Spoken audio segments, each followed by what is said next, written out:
Good morning my dear students, class 7। आज हम लोग पढ़ेंगे हिंदी सेकेंड में प्रत्यय।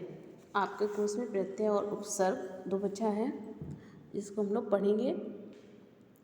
प्रत्यय, इससे पहले भी मैंने आपको कई बार बताया है, पढ़ाया है कि प्रत्यय वो शब्द होते हैं जो किसी मूल शब्द के अंत में लग करके एक नए शब्द का निर्माण करते हैं। जैसे वाला, वाला जो है वो प्रत्यय है। आहट ये प्रत्यय शब्द है। ई ये प्रत्यय शब्द है। गर ये प्रत्यय शब्द है। यहाँ पे देखिए बहुत से उदाहरण दिए हुए हैं। जैसे सब्जी, सब्जी एक चीज़ होती है और सब्जी में जब हम वाला लगा देते हैं, सब्जी एक मूल शब्द है लेकिन जब सब्जी में हम वाला लगा देते हैं तो सब्जी वाला यानी सब्जी को बेचने वाला। जादू, जादू होता है कि जादू करना, लेकिन जब हम उसमें गर शब्द लगा देते हैं तो जादूगर हो जाता है यानी जो जादू दिखाता है। तो आपको बताया मैंने कि प्रत्यय क्या होता है। प्रत्यय किसी शब्द के अंत में लग करके एक नए शब्द का निर्माण करते हैं और उसके अर्थ में भी परिवर्तन ला देते हैं। देखिए, जो शब्दांश किसी मूल शब्द के अंत में जुड़कर उसके अर्थ में परिवर्तन कर देते हैं उन्हें प्रत्यय कहते हैं। यानी जो शब्द किसी मूल शब्द के अंत में जुड़ करके एक नए शब्द का निर्माण करते हैं और उसका अर्थ भी परिवर्तित होता है, मूल शब्द की तरह नहीं होता है बल्कि उसका अर्थ बिल्कुल परिवर्तित हो जाता है, तो उसे हम कहते हैं प्रत्यय। प्रत्यय के दो भेद बताए गए हैं, कृत प्रत्यय और तद्धित प्रत्यय। कृत प्रत्यय देखिए क्या होता है कि जो प्रत्यय क्रिया के मूल रूप धातु, मूल रूप यानी धातु, आपने पढ़ा है क्रिया के मूल शब्द को क्या कहते हैं, धातु कहते हैं। क्रिया के मूल रूप से जुड़कर नए शब्दों की रचना करते हैं उन्हें हम कृत प्रत्यय करते हैं। यानी क्रिया के साथ जो जुड़ते हैं उन्हें हम कृत प्रत्यय कहते हैं। कृत प्रत्यय के योग से बने शब्दों को कृदंत कहते हैं। कृत प्रत्यय किसे कहते हैं, जो क्रिया के मूल शब्द से जुड़ करके एक नए शब्दों की रचना करते हैं। और कृत प्रत्यय के योग से जो शब्द बनता है उसे हम कृदंत कहते हैं। जैसे रक्षा, रक्ष में अक जोड़े तो रक्षक हो गया। अब यहाँ पे रक्षक जो है वो कृदंत कहलाएगा और रक्ष जो था वो कृत प्रत्यय था। अब कृत प्रत्यय के प्रकार देखिए। कृत प्रत्यय के मुख्यतः 5 प्रकार होते हैं, कर्तवाच्य, कर्मवाच्य, करणवाचक, भाववाचक और क्रियावाचक। कृतवाचक कृत प्रत्यय, इसमें कृतवाचक जैसा कि नाम से स्पष्ट हो, जिसमें कर्ता का बोध कराने वाले प्रत्यय को कृतवाचक कहते हैं। क्रिया होती है लेकिन उसमें कर्ता का बोध होता है। जैसे आप यहाँ पे देखिए बहुत से उदाहरण भी दिए हुए हैं, इनको आप पढ़ेंगे बारी बारी से।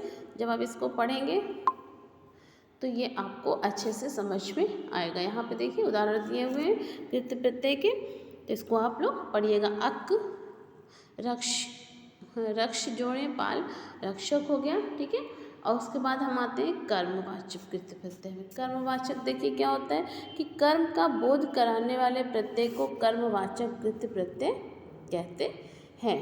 यहाँ पे दिया हुआ, ये मैंने आपको क्लास में पढ़ाया भी था, तो इसको आप लोग और अच्छे से पढ़ेंगे। करणवाचक कृत प्रत्यय है, फिर भाववाचक कृत प्रत्यय। इसको जब आप पढ़िएगा, भावों का जो बोध कराते हैं उन्हें हम भाववाचक कृत प्रत्यय कहते हैं। फिर आता है आपका क्रियावाचक कृत प्रत्यय और फिर आपका आता है तद्धित प्रत्यय। सेकंड जो है वो आपको तद्धित प्रत्यय। तद्धित प्रत्यय क्या होता है, देखिए जो प्रत्यय किसी संज्ञा, सर्वनाम अथवा विशेषण के अंत में जुड़कर एक नए शब्द की रचना करते हैं उन्हें तद्धित प्रत्यय कहते हैं। जैसे गरम, गरम में ई जोड़ा तो गर्मी, यानी जो प्रत्यय किसी संज्ञा, सर्वनाम अथवा विशेषण के अंत में जुड़ते हैं, यानी इसमें जो मूल शब्द होगा वो संज्ञा, सर्वनाम और विशेषण होगा। और आपने कृत प्रत्यय में पढ़ा कि जो मूल शब्द होगा वो क्या होगा, क्रिया होगा।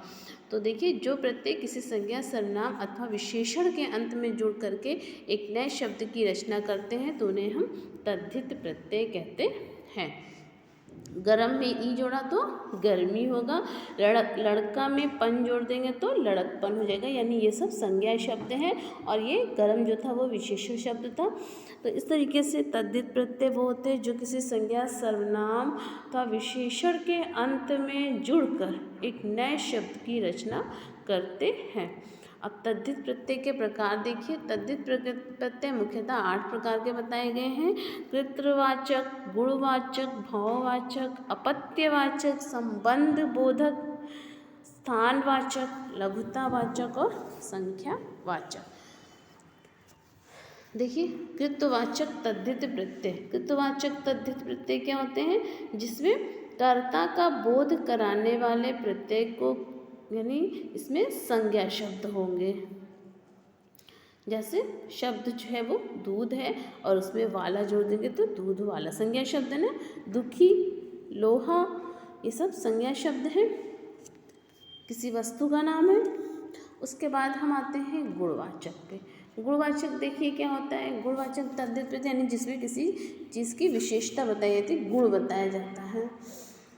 यहाँ पे देखिए भूख, प्यास, ठंड, पाप, क्रोध, धन, राष्ट्र, मानव, दर्शन, शोभा, पुष्प, आनंद, ये सब विशेषण शब्द है ना। और इसमें देखिए प्रत्यय जोड़े गए हैं आ, ई, इत, इला, वान, इक। इन सब प्रत्ययों को जोड़ने पर एक नए शब्द का निर्माण हो रहा है। प्रत्येक योग से बने नए शब्द देखिए। शोभा में इत प्रत्यय जोड़े तो शोभित, पुष्प में इत पुष्पित, आनंद में आनंदित, इक, धर्म में इक जोड़ा गया तो धार्मिक हो गया, दिन में एक तो दैनिक, सप्ताह में एक तो साप्ताहिक। इस तरीके से ये गुणवाचक तद्धित प्रत्यय बन गया। अब देखते हैं हम भाववाचक तद्धित प्रत्यय। भाववाचक संज्ञा शब्द दिए हुए हैं। यहाँ पे देखिए बच्चा, बच्चा में पन जोड़ दे तो बचपन बन गया। आहट, कड़वा में आहट जोड़े तो कड़वाहट। ये आपको जब इसको पूरा आप पढ़ेंगे तो ये आपको बहुत अच्छे से समझ में आएगा। ये आप अपनी बुक से ये पूरा आप ये जो है यहाँ से ये जितना दिया हुआ इसको आप पढ़िएगा, ठीक है। उसके बाद आगे हम देखते हैं अपत्यवाचक। अपत्यवाचक में देखिए क्या होता है कि जिससे उत्पन्न होने का बोध हो, यानी जिस चीज़ से कोई चीज़ आगे बढ़ती है तो वो कहलाता है अपत्यवाचक तद्धित प्रत्यय। यानी देखिए पांडव, राघव, राधे, कांते, जानवी, भैरवी, नीरज, पंकज, इन सब चीज़ों से कोई चीज़ आगे बढ़ती है, उत्पन्न होती है, तो ये कहलाते हैं अपत्यवाचक तद्धित प्रत्यय। ओके, ये मैंने क्लास में आपको एक बार समझाया भी था, फिर इसको एक बार मैं बता दे रही हूँ आपको। जो लोग नहीं आए होंगे वो लोग भी समझ लेंगे। और फिर आपका आता है संबंधवाचक तद्धित प्रत्यय। संबंधवाचक तद्धित प्रत्यय देखिए क्या होता है कि जिसमें संबंध का बोध कराने वाले प्रत्यय को संबंधवाचक तद्धित प्रत्यय कहते हैं। यानी संबंध का बोध कराने वाले प्रत्यय को संबंधवाचक तद्धित प्रत्यय कहते हैं। जैसे चाचा, बाबा, बाप, ससुर, नानी, दादी, मामा, इन सब में एरा प्रत्यय जोड़े तो चचेरा, बाप में औती तो बपौती, ससुर में आल तो ससुराल, ये सब कहलाते हैं संबंधवाचक तद्धित प्रत्यय। फिर आपका आता है स्थानवाचक तद्धित प्रत्यय। स्थानवाचक देखिए स्थान का बोध कराने वाले प्रत्यय को स्थानवाचक तद्धित प्रत्यय कहते हैं।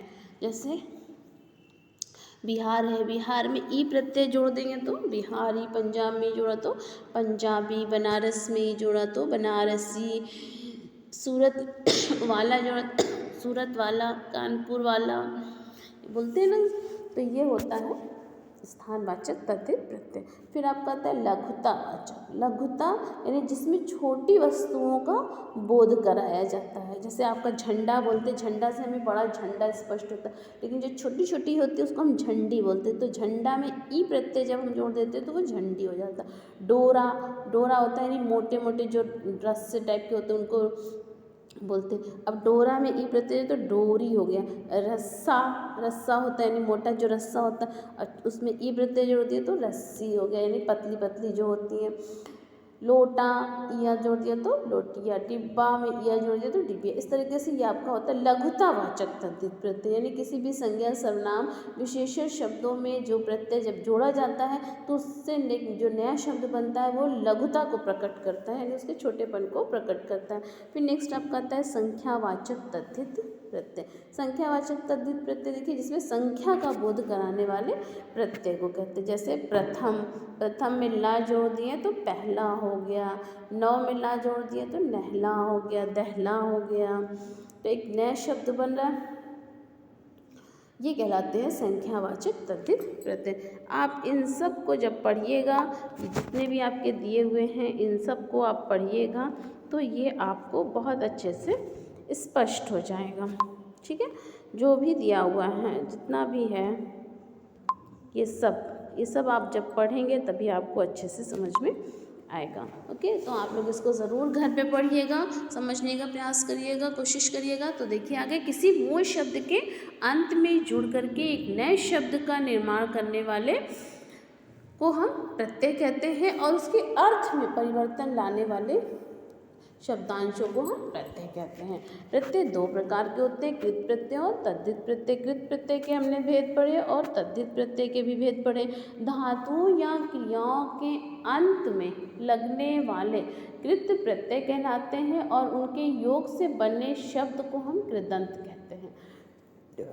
ठीक है, और संज्ञा, सर्वनाम तथा विशेषण के अंत में जुड़कर एक नए शब्द का रचना करने वाले प्रत्यय हम तद्धित प्रत्यय कहते हैं। यहाँ पे देखिए प्रत्यय किसे कहते हैं, तो प्रत्यय किसे कहते हैं कि आप इस क्वेश्चन आंसर को आप कर लीजिएगा। किसी मूल शब्द के अंत में जुड़कर उसके अर्थ में परिवर्तन करने वाले शब्दांशों को प्रत्यय कहते हैं। फिर नेक्स्ट है आपका कि प्रत्यय के कितने भेद होते हैं, तो आप लिखेंगे कि प्रत्यय के दो भेद होते हैं, कृत प्रत्यय और तद्धित प्रत्यय। उसके आगे है आपका कि कृत प्रत्यय से आपका क्या तात्पर्य है, तो कृत प्रत्यय से क्या तात्पर्य है, कृत प्रत्यय धातुओं या क्रियाओं के अंत में लगने वाले जो प्रत्यय होते हैं वो कृत प्रत्यय कहलाते हैं। फिर तद्धित प्रत्यय किसे कहते हैं, संज्ञा, सर्वनाम तथा विशेषण के अंत में जुड़कर नए शब्दों की रचना करने वाले प्रत्यय वो तद्धित प्रत्यय कहलाते हैं।